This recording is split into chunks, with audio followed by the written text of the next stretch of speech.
এক শহরে জুয়েল নামে এক যুবক ছিল। জুয়েলের বাস্তব জগৎ যা ছিল সাদামাটা সংগ্রামপূর্ণ, অন্যটি ছিল তার ফেসবুকের জগৎ যা ছিল জাঁকজমকপূর্ণ এবং মিথ্যা। বাস্তবে জুয়েল একটি ছোট ফার্মে একজন নিম্ন বেতনের মার্কেটিং এক্সিকিউটিভ পদে চাকরি করত। তার কাজ ছিল ছোট দোকান এবং দূর দূরান্তের ক্লায়েন্টদের কাছে পণ্য বিতরণের অর্ডার বা দাওয়াত নিয়ে যাওয়া। এই কাজে তাকে প্রায়ই এদিক ওদিক ভ্রমণ করতে হতো। কিন্তু ফেসবুকে জুয়েল ছিল সম্পূর্ণ অন্য মানুষ। যখন সে বাইকে করে দূরের কোনো দোকানে অর্ডার নিতে যেত, সে ছবি তুলে ক্যাপশন দিত, উফ, নতুন এক্সপ্লোর করা জায়গা, অ্যাডভেঞ্চার মাস্ট। যখন সে কোনো ধনী ক্লায়েন্টের মিটিংয়ে যেত যেখানে ভালো খাবারের আয়োজন থাকতো, সে সেই খাবারের ছবি তুলে লিখত, বিজনেস লাঞ্চ, গ্র্যান্ড ট্রিটমেন্ট। নিজেকে স্মার্ট দেখাতে দামি হোটেলের লবিতে দাঁড়িয়ে সেলফি তুলত। জুয়েল এই মিথ্যা জীবনে এতটাই ডুবে গিয়েছিল যে সে তার নিজের বাস্তবতাকে ঘৃণা করতে শুরু করেছিল।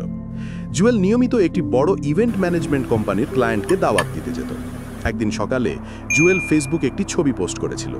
একটি কফির মগ হাতে বিলাসবহুল হোটেলের লবিতে বসে ক্যাপশনে লিখল, আজ দিনটা রিল্যাক্স মোডে কাটাবো, নতুন ব্যবসার প্ল্যান করছি। এদিন সেই কোম্পানির একটি বড় ইভেন্ট ছিল যেখানে তার কিছু পুরনো স্কুল বন্ধু আমন্ত্রিত ছিল। জুয়েল তার বসের ক্লায়েন্টকে বিশেষ কিছু জিনিস পৌঁছে দিতে সেখানে গেল। জুয়েলের বন্ধু আকাশ তাকে দেখতে পেল। সে দ্রুত কাজ শেষ করে লুকিয়ে বেরিয়ে যেতে চাইছিল। আকাশ তাকে দেখে অবাক হয়ে ডাকল, আরে জুয়েল, তুই না আজকে রিল্যাক্স করছিস আর নতুন ব্যবসার প্ল্যান করছিস, তাহলে এখানে কি করছিস? ঠিক সেই সময় ইভেন্টের ব্যবস্থাপক মাইক্রোফোন হাতে নিলেন এবং জুয়েলের কোম্পানির নাম উল্লেখ করে জোরে বললেন, আমাদের মার্কেটিং এক্সিকিউটিভ জুয়েলকে ধন্যবাদ জানাই, যিনি এত কষ্ট করে দূরে এসেও সঠিক সময়ে এই দাওয়াতপত্রগুলো পৌঁছে দিয়েছেন। ওনার মতো কর্মঠ লোকেরাই সফল হয়। কথাগুলো লাউডস্পিকারে সব অতিথির কানে পৌঁছল। জুয়েলের মিথ্যাচারের পর্দা সবার সামনে খুলে গেল। তার বন্ধু আকাশ দ্রুত সেই মুহূর্তের একটি ছবি তুলে তার কমেন্ট থ্রেডে পোস্ট করে দিল, এই হলো জুয়েলের নতুন ব্যবসা। আমাদের জুয়েল আসলে খুব কর্মঠ, নিজের মার্কেটিং এক্সিকিউটিভের কাজটা খুব মন দিয়ে করে।